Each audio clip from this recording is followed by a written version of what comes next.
The story of Sarah. சாராள் தனது கணவர் ஆபிரகாமுடன் மெசபத்தோமியாவிலிருந்து கானான் தேசத்திற்கு புறப்பட்டார். தேவன் ஆபிரகாமுக்கு கொடுத்த வாக்குறுதியை நம்பி தனக்கு தெரிந்த இடத்தையும் உறவினர்களையும் விட்டுவிட்டு புதிய இடத்திற்கு பயணமானார். சாராளுக்கு நீண்ட காலமாக பிள்ளைகள் இல்லை. இது அவருக்கு மிகுந்த மனவேதனையை அளித்தது. தேவனுடைய வாக்குத்தத்தத்தின்படி தங்களுக்கு ஒரு சந்ததி உருவாகும் என்று காத்திருந்தும் காலம் கடந்து கொண்டே போனது. ஒரு கட்டத்தில் தனது பணிப்பெண்ணான ஆகார் மூலம் ஆபிரகாமுக்கு ஒரு சந்ததியை உருவாக்க எண்ணினார். இதன் விளைவாக இஸ்மவேல் பிறந்தார். ஆரம்பத்தில் இவரது பெயர் சாராயி.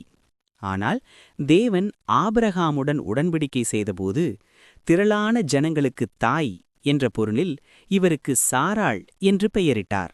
சாராளுக்கு 90 வயதான போது கர்த்தர் அவரிடம் வந்து அடுத்த வருடம் அவருக்கு ஒரு மகன் பிறப்பான் என்று கூறினார். இதைக் கேட்ட சாராள் தன் முதிர்ந்த வயதை எண்ணி தனக்குள்ளே நகைத்தார். அவர் சொன்னபடியே சாராள் தனது 90வது வயதில் ஒரு ஆண் குழந்தையை பெற்றெடுத்தார். அவருக்கு ஈசாக்கு என்று பெயரிட்டனர்.